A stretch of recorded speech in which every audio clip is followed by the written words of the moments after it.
हर हर महादेव। ओम नमः शिवाय। श्रावण मास की पावनी बेला पर आज आप सुबोधन षष्ठी व्रत की महिमा तथा अर्क विवाह की पावन विधि का वर्णन सुनेंगे। इस अध्याय में व्रत के महत्व और उसकी धार्मिक मान्यताओं को सुंदर कथा का माध्यम से समझाया गया है। तो आइए श्रद्धा और विश्वास के साथ सुनते हैं श्रावण मास के 15वें अध्याय की पावन कथा, सुबोधन षष्ठी व्रत की महिमा। भगवान शिव की जय, माता पार्वती की जय। हर हर महादेव। ओम नमः शिवाय। हर हर महादेव। सनत कुमार बोले, हे देवेश, मैंने नागों का यह आश्चर्यजनक पंचमी व्रत सुन लिया। अब आप बताएं कि षष्ठी तिथि में कौन सा व्रत होता है और उसकी विधि क्या है। ईश्वर बोले, हे प्रिय, श्रावण मास के शुक्ल पक्ष में षष्ठी तिथि को महामृत्यु का नाश करने वाले सुपोधन नामक शुभ व्रत को करना चाहिए। शिवालय में अथवा घर में ही प्रयत्न पूर्वक शिव का पूजन करके सुपोधन का निवेद्य उन्हें विधि पूर्वक अर्पण करना चाहिए। इस व्रत के साधन में आंबर का लवण मिलाकर शाक और अनेक पदार्थों के निवेद्य अर्पित करें।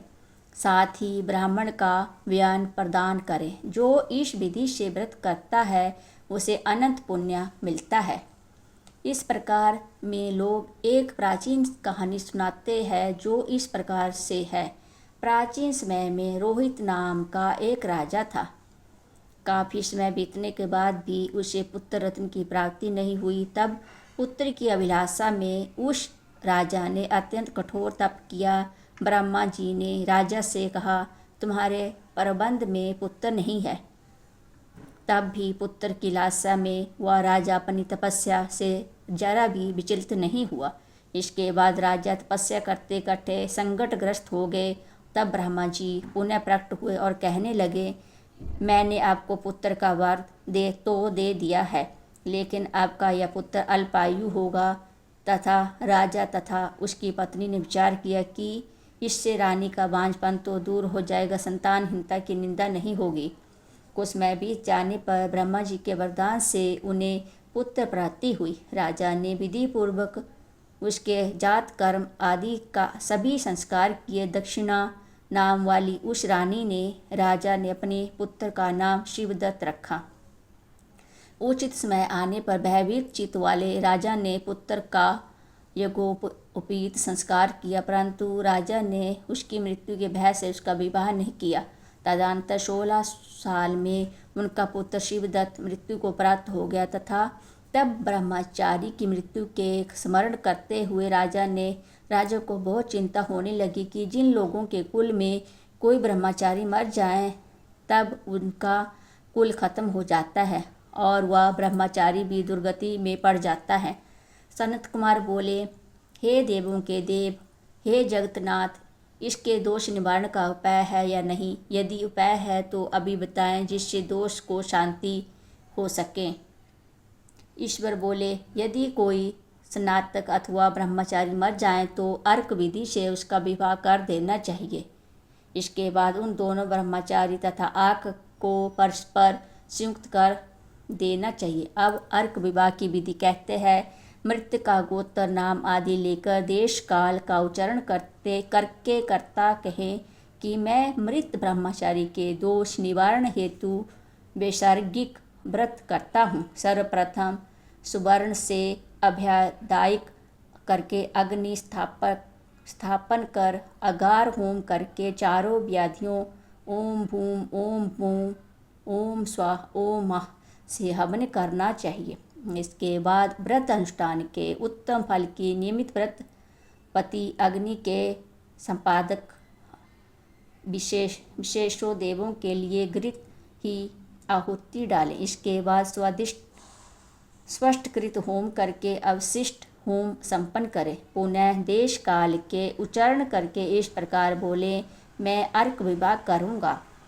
उसके बाद स्वर्ण से अभियुक्तदायक कृत करके अर्क शाखा तथा मृतक की देह को तेल अथवा हल्दी से लिप्त करके पीले सूत से विशिष्ट करें और पीले रंग के 2 वस्त्रों से इन्हें ढक दें। इसके बाद अग्नि स्थापन करें और विवाह विधि से प्रयुक्त योजक नामक अग्नि में आघार होम करें और अग्नि के लिए आज्या होम करें। इसके बाद चारों व्याधियों से ओम भूमभुवः, ओम स्वाहा, ओम मः बृहस्पति तथा कामदेव के लिए आहुति प्रदान करें।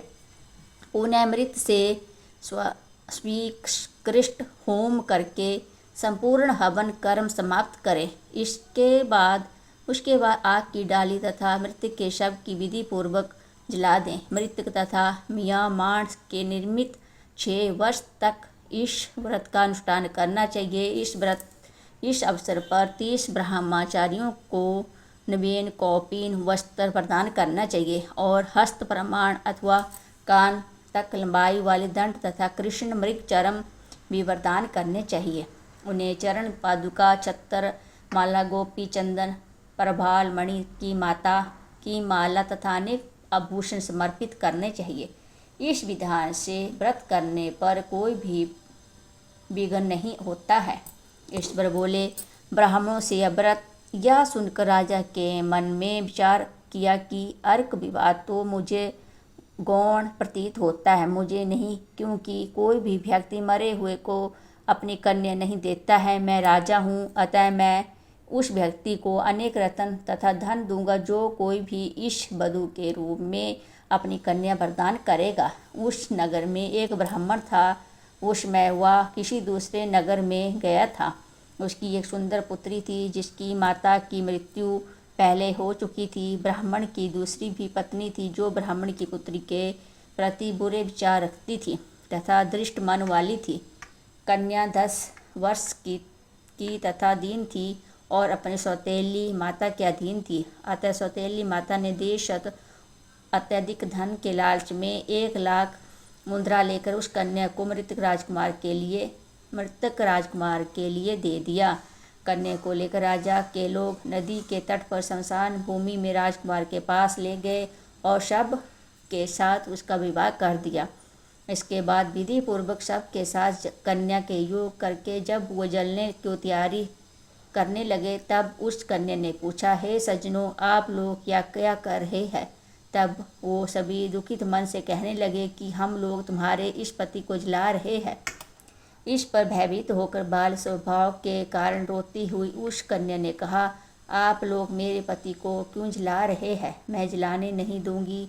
आप लोग सभी यहाँ से चले जाइए, मैं अकेली ही यहाँ बैठी रहूँगी और जब ये उठेंगे तब मैं अपने पतिदेव के साथ चली जाऊँगी। उसका हठ देखकर दया के कारण दीन चित्त वाले कुछ भाग्यवादी वृद्धजन कहने लगे, आहो होनहार भी क्या होता, इसे कोई भी नहीं जान सकता। दीनों की रक्षा करने वाले तथा कृपालु भगवान ना जाने क्या करेंगे। सौत की पुत्री का भाव रखने के कारण सौतेली माता ने इस कन्या को बेचा है। अतः संभव है कि भगवान इसके रक्षक हो जाएं।